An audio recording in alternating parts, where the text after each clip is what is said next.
Number 9.3 पढ़ रहा हूँ।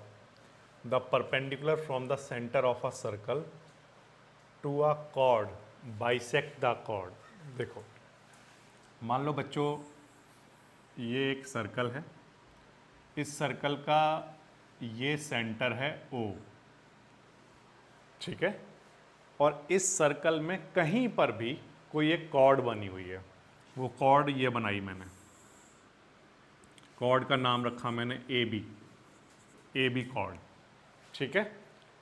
तो ये थ्योरम ये कहती है कि अगर इस ए बी कॉर्ड पर आपने सेंटर से परपेंडिकुलर ड्रॉ कर दिया,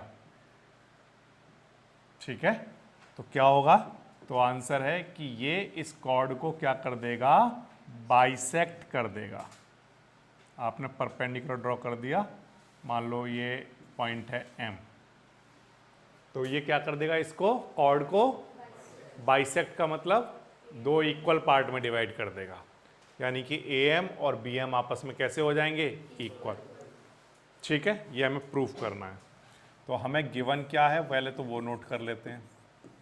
हमारे पास एक सर्कल है जिसका सेंटर O, रेडियस है R, ठीक है, और ये गिवन है हमें कि ये जो OM है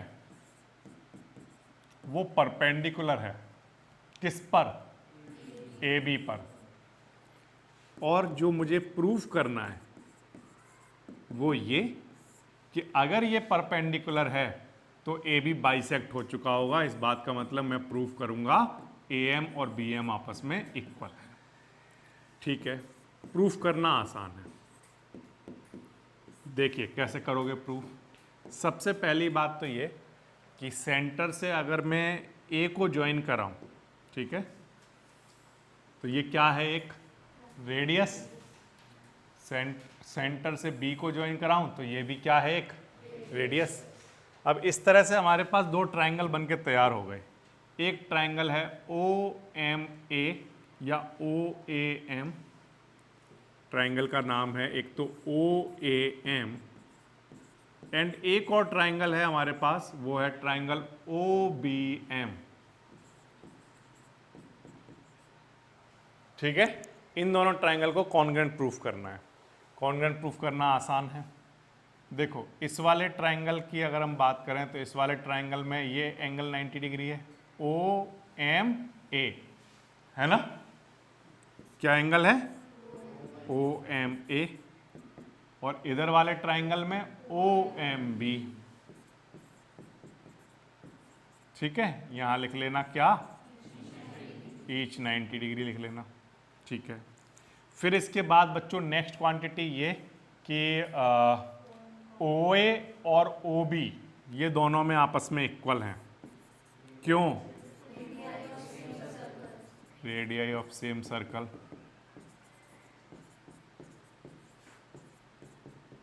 ठीक है, ये भी आसान सी बात है।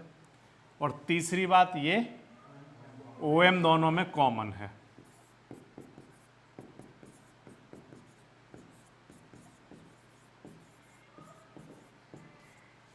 तो मैं ये कह सकता हूं कि ये जो ट्रायंगल OAM है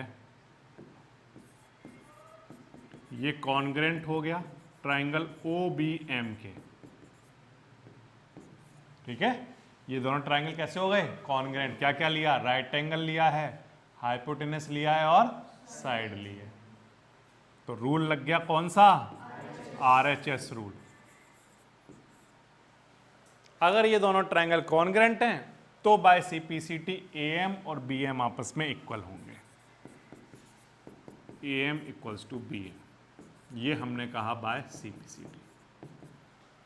तो ये जब थ्योरम प्रूफ हो जाती है तो आप हमेशा के लिए अब याद रखोगे कि किसी भी सर्कल में सेंटर से किसी भी कॉर्ड पर जो लेंथ हम ड्रॉ करेंगे, अगर वो परपेंडिकुलर है तो वो उस कॉर्ड को क्या कर देगी? बाइसेक्ट कर देगी। इसका उल्टा भी ठीक है बच्चों। अगर मान लो सेंटर से कोई भी एक लेंथ आ रही है, वो यहाँ पर क्या कर रही है? बाइसेक्ट, तो वो हर हाल में यहाँ पर क्या रही होगी? परपेंडिकुलर, ठीक। यही हमारी नेक्स्ट थ्योरम भी है। देखिए क्या है? The line through the centre of a circle to bisect a chord is perpendicular to the chord. ठीक है, क्या कह रहा है ये कि अगर आपके पास कोई एक सर्कल है और उसके सेंटर से अगर आपने किसी कॉर्ड पर एक लाइन खींची सच दैट कि वो उस लाइन को क्या कर रही है, बाइसेक्ट कर रही है पहले से, तो फिर यहां पर बनने वाला एंगल कितने का होगा, 90 डिग्री का। ये मुझे प्रूफ करना है। ठीक है, तो सबसे पहले अगेन फिर से वही सारी बातें गिवन है। एक सर्कल, सेंटर ओ मान रखा है, रेडियस हमने मानी आर रही होगी, और ये मुझे पता है पहले से इस बार क्या AM और BM आपस में इक्वल है, बाइसेक्ट कर रहा है। प्रूफ क्या करना चाहते हो? प्रूफ हम ये करना चाहते हैं कि angle OMA equals to angle OMB equals to 90 degree. मतलब ये दोनों ही एंगल में 90 डिग्री प्रूफ करना चाहता हूं। एक कर दूंगा, ऑफ कोर्स दूसरा तो होगा ही। ठीक है, अच्छा अब इसका प्रूफ करने के लिए, क्योंकि कॉन्ग्रुएंसी यूज करनी है, मैं इनको ज्वाइन कर रहा हूं, तो ये रेडियस बन जाएगी, ये भी रेडियस बन जाएगी। और अब देखो प्रूफ करना कितना आसान है। दो ट्रायंगल लेकर चल रहा हूं, पहले ट्रायंगल का नाम बताइए, OAM एंड OBM। इन दोनों ट्रायंगल में पहले से बता रखा है AM इक्वल्स टू BM। क्या है ये, गिवन। ठीक है बच्चों, एक काम हो गया। अब इसके बाद नेक्स्ट, AM दोनों में क्या दिखाई दिया, कॉमन। OM दोनों में कॉमन है। ठीक है, और तीसरी बात, OA और OB ये दोनों भी आपने इक्वल बताया, रेडियस ऑफ सेम सर्कल। ठीक है, आपने तीनों क्वांटिटी आइडेंटिफाई कर ली। अब आप कह सकते हो कि ट्रायंगल OAM कॉन्ग्रेंट रहा होगा ट्रायंगल OBM के। रूल कौन सा लगा होगा, SSS रूल। ठीक है, अगर ये दोनों ट्रायंगल कॉन्ग्रेंट हैं तो बाय सिम्प्लिसिटी इस एंगल और ये दोनों एंगल आपस में कैसे हो जाएंगे, इक्वल हो जाएंगे। तो यहां पर मैं लिख देता हूं एंगल OMA इक्वल रहा होगा OMB के। ठीक है, दोनों एंगल इक्वल आ गए, बट ये दोनों एंगल क्या बना रहे हैं, लीनियर पेयर बना रहे हैं। But angle OMA plus angle OMB equals to 180।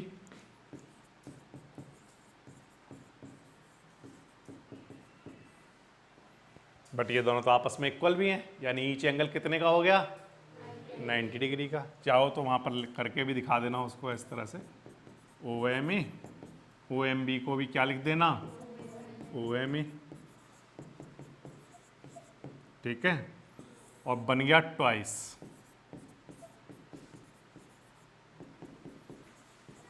या फिर यहां पर लिख देना 90 डिग्री। ठीक है, 2 डिवाइड में गया, 90 डिग्री आ गया। जितना OMA है उतना ही OMB भी रहा होगा, तो ये 90 डिग्री प्रूफ हो गया।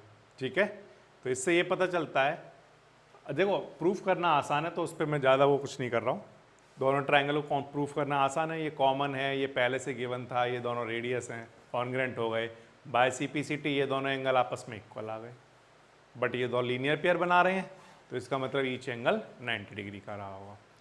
तो दो बातें आपको याद रखनी है। पहली बात तो ये कि सेंटर से किसी भी कॉर्ड पर अगर परपेंडिकुलर ड्रॉ करोगे तो वो उस कॉर्ड को क्या कर देगा, बाइसेक्ट कर देगा। अब इसका उल्टा भी, अगर सेंटर से कोई भी एक लाइन ड्रॉ करोगे किसी कॉर्ड पर सच दैट वो उसे बाइसेक्ट कर रही है, तो वो लाइन उस कॉर्ड पर क्या रही होगी, परपेंडिकुलर। ठीक है, ये दो थ्योरम आपको याद रखनी है, इनको क्वेश्चन में यूज करेंगे। इसके बाद एक और थ्योरम देखिए, equal chords of a circle are equidistance from the centre. क्या मतलब है इस बात का? देखो, equal chords of a circle, एक ही सर्कल की बातें हो रही है। एक सर्कल में दो कॉर्ड हैं, मान लो कोई एक ये कॉर्ड रही होगी ए बी, मान लो ये कोई एक कॉर्ड रही होगी सी डी, ठीक है। ये दोनों कॉर्ड आपस में कैसी हैं? इक्वल। ये गिवन है कि ये दोनों कॉर्ड आपस में इक्वल हैं, A B equals to C D, ठीक है। Equal chord of circle are equidistance from the centre, यानी कि हमें ये प्रूफ करके दिखाना है कि अगर मान लो ये सेंटर है ओ, तो इस कॉर्ड की सेंटर से डिस्टेंस और इस कॉर्ड की सेंटर से डिस्टेंस आपस में कैसी होंगी? इक्वल। मुझे ये प्रूफ करके दिखाना है कि ये लेंथ और ये लेंथ आपस में इक्वल रही होगी, ठीक है। मान लो इस पॉइंट का नाम रख देता हूं मैं कुछ m और इस पॉइंट का नाम रख देता हूं n, ठीक है। तो आपको क्या प्रूफ करके दिखाना है कि OM और ON आपस में इक्वल है, ठीक है। हमेशा सर्कल में जो इक्वल कॉर्ड होती हैं वो सेंटर से इक्वल डिस्टेंस पर ही होती हैं, अदरवाइज वो इक्वल ही नहीं हो सकती। यही हम प्रूफ करके दिखाएंगे, ठीक है। तो प्रूफ क्या करना चाहते हो? प्रूफ हम ये करना चाहते हैं कि अगर ये कॉर्ड इक्वल है तो ये सेंटर से इक्वल डिस्टेंस पर रही होंगी, OM और ON आपस में इक्वल रहे होंगे, ठीक है। प्रूफ करके दिखाइए। आसान है।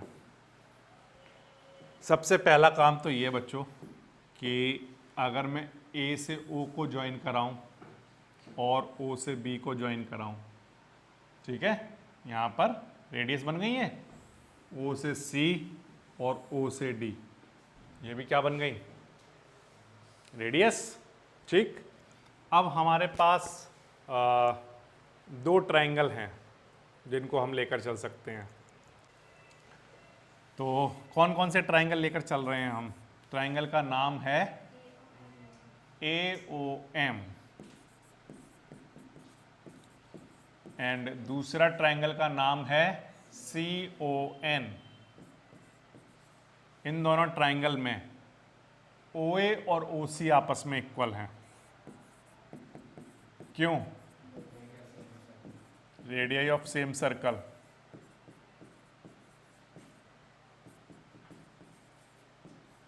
दूसरी बात, इसका एंगल M और उसका एंगल N ईच 90 डिग्री। इस एंगल का क्या नाम है? OMA।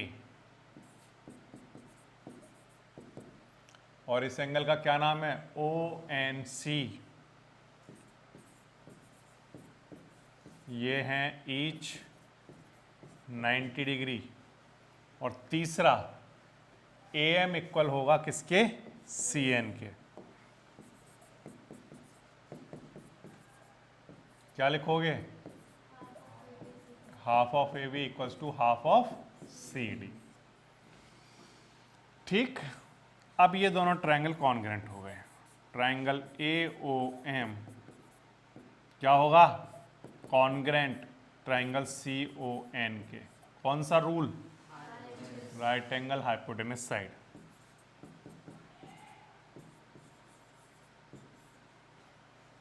अगर ये दोनों ट्रायंगल कॉन्ग्रेंट हैं तो बाय CPCT OM और ON आपस में इक्वल रहे होंगे।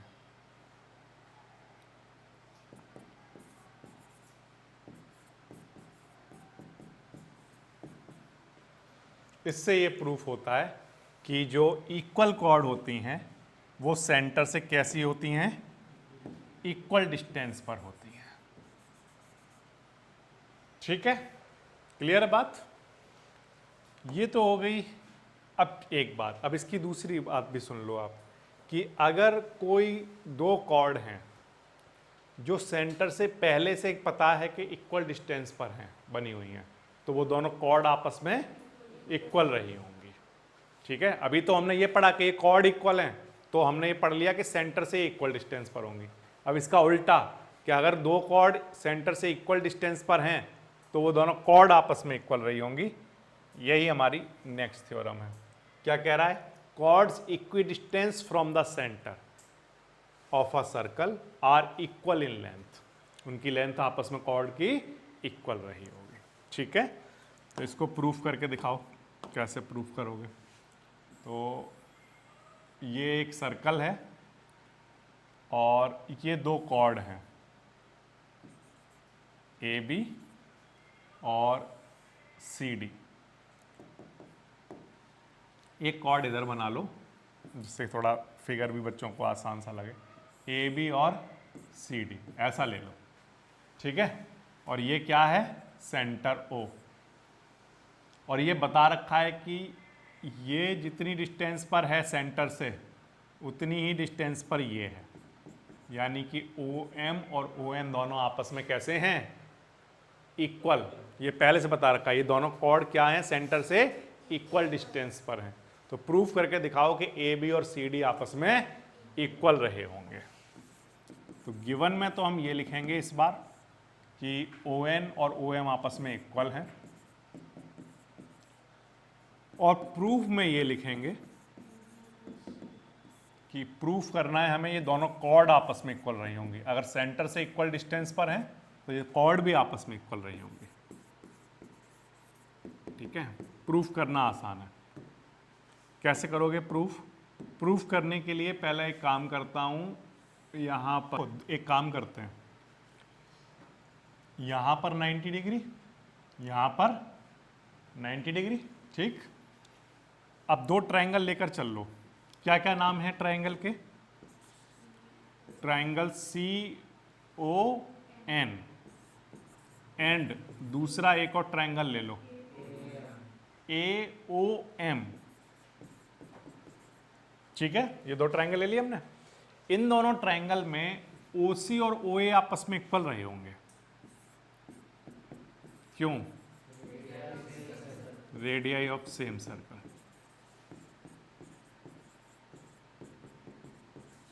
ठीक है, कोई प्रॉब्लम नहीं।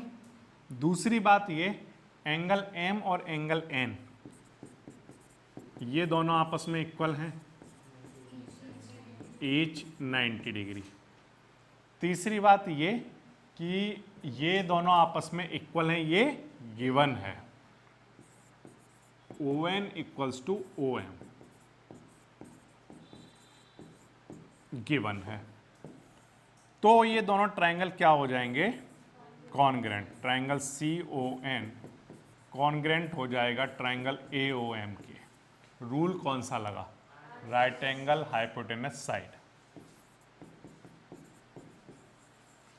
ठीक, अब अगर ये दोनों ट्रायंगल कॉन्ग्रेंट हैं तो बाय सीपीसीटी सी एन और ए एम आपस में इक्वल हो गए होंगे। सी एन और ए एम आपस में इक्वल बाय सीपीसीटी। ठीक, बट हम जानते हैं क्या कि जो परपेंडिकुलर होता है वो इस कॉर्ड को क्या कर रहा होगा? बाइसेक्ट कर रहा होगा, यानी कि सी एन जो है वो हाफ रहा होगा किसका? सी डी का। और जो ए एम है वो हाफ रहा होगा किसका? ए बी का। है ना, परपेंडिकुलर तो बाइसेक्ट करता है कॉर्ड को। अब हाफ से हाफ कैंसिल, तो सी डी और ए बी आपस में इक्वल रहे होंगे। इस तरह से आप इसको प्रूव करोगे। ठीक है, तो एक बार फिर से क्या करना है? तो सबसे पहला काम तो ये कि हमें ये प्रूफ करना है कि इस सर्कल में ये जो दो कॉर्ड हैं ए बी और सी डी, ये सेंटर से इक्वल डिस्टेंस पर हैं। तो प्रूफ करके दिखाओ कि ये दोनों कॉर्ड आपस में इक्वल रही होंगी। ठीक है, तो मैंने क्या किया, यहाँ पर एक ट्रायंगल बना लिया, यहाँ एक ट्रायंगल बना लिया। इन दोनों ट्रायंगल को कॉन्ग्रेंट प्रूफ करना आसान था। कैसे? देखो, केवल ये तीन ही चीज़ें हैं जो अभी इक्वल हैं।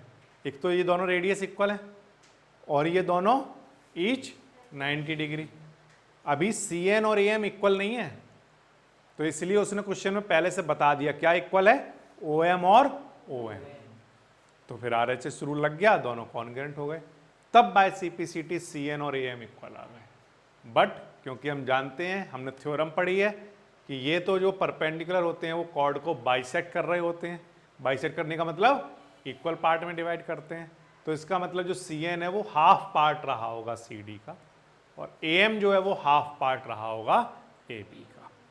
वहीं पर मैंने हाफ से हाफ कैंसिल कर दिया, CD और AB आपस में इक्वल आ गए। ठीक है, इस तरह से आप ये थ्योरम कर पाओगे। तो अब आपके पास 4 बातें ऐसी हैं जो आपको पता होनी चाहिए। सबसे पहली बात क्या बताइए, किसी भी सर्कल में, बोलो बोलो, पहली बात तो आपने ये पढ़ ली कि किसी भी सर्कल में जो इक्वल कॉर्ड्स होती हैं वो क्या होती हैं, इक्वी डिस्टेंस होती हैं। कहाँ से, सेंटर से। फिर दूसरा इसका कन्वर्स भी आपने पढ़ लिया, क्या, कि अगर कोई 2 कॉर्ड सेंटर से इक्वल डिस्टेंस पर हैं तो वो आपस में कैसी रही होंगी, इक्वल रही होंगी। तीसरी बात और कौन सी थ्योरम पढ़ी आपने बताओ, अगर सेंटर से कोई भी परपेंडिकुलर ड्रॉ करें तो वो कॉर्ड को बाइसेक्ट कर देती है। और इसका उल्टा भी पढ़ लिया, अगर हम कोई लाइन ड्रॉ करें जो कि बाइसेक्ट कर रही है तो वो वहां पर क्या रही होगी, परपेंडिकुलर रही। ये 4 बातें हैं जो आपको याद रखनी है नेक्स्ट एक्सरसाइज को करने से पहले। कोई भी सपना साकार करने के लिए सबसे जरूरी है सही कोच का होना। चुनिए GS क्लासेस को और करें अपने बोर्ड एंड JEE का सपना साकार। Download the app now.